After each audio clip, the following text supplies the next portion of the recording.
Hello again, everyone. I'm Dr. George Simon, and welcome to another edition of the new Character Matters. This is the program where we talk about what I consider to be the defining issue of our time, the character crisis that we've been in for some time, and that affects every area of our lives, especially our relationships. And we've been talking about the time-honored principles that I sum up in my book, Character Disturbance, uh, that I call the 10 Commandments of Character, the most essential life lessons that we have to not only learn, but embrace and take into our hearts and live out in order to be persons of genuine integrity. And I've been talking the last couple of times about the fourth commandment, which has to do with reverence for the truth. And I'm going to be talking about that a little bit more today, giving you a preview once again of my upcoming book, Essentials for the Journey, a big expansion on the 10 Commandments of Character, why they're so important, especially in our day and time, how they can really help a person grow emotionally, mentally, psychologically, and especially spiritually. All these aspects of our health work together. We can't be whole, we can't be healthy completely unless we're healthy in all these different spheres at the same time. So that's why I've been laboring for many years over this upcoming book, which I'm happy to say is nearing its publication date. It will be sometime this fall that it will be available on Amazon. More than likely, it will be a CreateSpace publication. We'll see about that. Just depends on what any of the major publishers have to say about how the book would be distributed and made available. So we'll have more to say about that later. But today I want to spend some time talking about an aspect of this all-important fourth commandment about revering the truth. You know, the word reverence has a particular connotation to it. To revere something is to hold it in a certain frame of heart, akin to awe, an awesome appreciation for its importance. And that's the way it really needs to be with the truth if we're ever to be persons of decent character. We live in a time where almost everything is relative, where there are no absolutes. And that's especially true when it comes to the truth. For certain personalities, reality even is what they say it is. They construct their own reality. They live in a world of wishful thinking, whereby how they want to see things is for them their reality. And we used to think, it was long postulated by all the major traditions in psychology, that people only did that because the real truth was too hard to bear, caused too much inner pain and discomfort, and evoked too much anxiety. So as a defense, people engaged in some wishful thinking. Well, in our day and time, in our character disturbed age, people invent their own reality primarily because it suits them, primarily because it's easier to live in a world of your own making than an objective world where demands are placed upon you, especially where demands are placed on you with respect to your character. So I want to talk just a little bit about one of my favorite topics. And of course, it's the topic that I wrote a whole book about, In Sheep's Clothing, Understanding and Dealing with Manipulative People, that through public reception became an international bestseller and has been for well over 20 years. And according to the numerous emails that I get all the time may have been responsible for changing many lives. And I'm very edified by that. I was pretty much driven to write that book because I had observed something in my work with aggrieved relationship partners, folks who were in relationships with folks who were on the character disturbance spectrum, mostly the kinds of folks that I call covertly aggressive. These are the folks who are out to win, dominate, and control in their relationships, but have such charm and such interpersonal facility and such impression management skill that they can look good while doing it. And they can also make you think that you're pretty much crazy for thinking that you've finally gotten their number.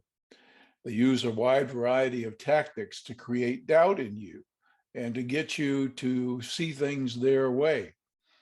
And so, in working with folks who had this experience of feeling, as we now call, gaslighted, we didn't have a name for that syndrome back then, but I knew what I was seeing, this crazy making kind of behavior, where someone had begun to suspect that there was something seriously wrong with their relationship partner, but that person was so skilled in these tactics of manipulation and impression management that they had the other person thinking there was something wrong with them, that they were crazy for thinking so, crazy for thinking that they'd finally figured out who this person really was and how they really operated. So I want to talk a little bit more about that today because that really bears upon this commandment about revering the truth. You know, as I mentioned before, traditionally in psychology, we have thought that folks use certain behaviors and engage in certain actions in a defensive mode, and they do so unconsciously because they're struggling with various fears and insecurities that they don't even recognize. And so, to alleviate themselves of their fears and anxieties and their inner pains, they unconsciously do such things. And one of those behaviors was rationalization.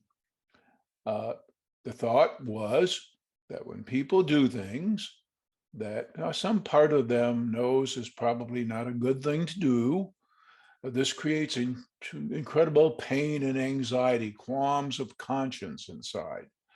And unconsciously, they have to come up with an excuse or reason for making it okay so that they can sleep at night. Well, what I realized very early on in my work with partners who had been in relationships with covertly aggressive people is that when they're making their excuses to justify their behavior, they're not primarily doing so unconsciously. And they're not primarily doing so because they're so riddled with guilt and shame that they can't bear the pain of admitting that they did what they just did. No. Rather, in our day and time, more often, especially for folks who are on the character disturbance spectrum, who are dealing with unhealthy narcissism, unhealthy other aspects of their personality, especially their unbridled aggressive tendencies, their tendency to want to dominate in relationships. They keep it under cover because they want to look good, and this is deliberate, this is conscious, and they also have a justification for things when they're making their excuses, what we used to call the unconscious defense mechanism of rationalization. They know two things. First of all, they know what the truth is. They know what the truth or the reality of matters is. And they know that maybe you have called them on it. Maybe you have called them on the very defect in their character that is causing a problem in a relationship. Maybe you've called them on the behavior that they keep doing that is so injurious. So they know the truth, but they have no reverence for it. And in their lack of reverence for it, and in their comfort with their way of doing things and their way of seeing things, and this is really important, in their resistance to doing the work that it would take to change, which is what defines love, real love, not the sentiment of love, but the real, honest action of love is doing the work to do better and to be better. That's love. And in their lack of reverence for the truth, and in their relative inability to truly love, folks would rather justify themselves sometimes, as opposed to seriously taking a look at themselves and tending to their shortcomings, tending to that honest self-reckoning. There's reverence for the truth for you. Honest self-reckoning. And then getting down to the business, the hard work of doing better the next time, acknowledging the shortcoming. Yes, I did that to you. I'm sorry. And not only am I going to just say that I'll do better, I'll show you that I'm going to do better. That defines love. And the character impaired individual resists that for a variety of reasons, not the least of which are all the commandments that we've been talking about. Character impaired folks haven't learned the lessons of the first commandment, which is all about overcoming our inherent egocentricity. It's all about me, and it's all about what I want. They don't see themselves as inherently interconnected with everything else, and that they have impact, and that it would behoove them to be mindful of that impact and pay attention to it and care to concern themselves with their impact, especially on their relationship partner. They also haven't embraced the lessons of the second commandment, which has to do with overcoming that natural tendency to feel entitled to things, to feel deserving, to not appreciate this fantastic, undeserved gift that is life. And they haven't embraced the notion that they owe an inherent debt to something much, much bigger. And therefore, it would behoove them to not only be grateful for what they have, but to demonstrate that gratitude in how they treat and regard all of the gifts that are in their lives, including perhaps their relationship partner. So they haven't embraced that lesson either, and then they haven't embraced the lessons of the third command, which has to do with maintaining a balanced sense of self and self-worth, and understanding where that worth comes from, understanding the difference between self-esteem and self-respect, and how self-respect has to come from what we do with all that we've been given, how we conduct ourselves, especially in our relationships. I know plenty of folks in our character disturbed age who think all that much of themselves. Their self-esteem is quite high, actually, and it's not a compensation for underlying feelings of insecurity. But they don't merit much self-respect because they haven't really earned it. And they don't feel any obligation to earn it either. So this commandment that we've been talking about revering the truth, is pivotal. It's not just about honest reckoning with other people. It's mostly about honest self-reckoning, because the lies that we tell ourselves are perhaps the most damaging. And here's the secret. I'm going to be stressing this in a couple of other uh, programs, including a live one coming up, in which I'll have an announcement about very shortly. The wonderful truth about what reverence for the truth can do for you is that when you honestly contend with all aspects of yourself, when you truly know yourself, the good, the bad, and the ugly, and you honestly reckon with all of those tendencies that are within us, that are not inherently evil in themselves, they're just part of who we are as human beings. We all have it within us to be selfish, to be self-centered. We all have it within us to be somewhat grandiose.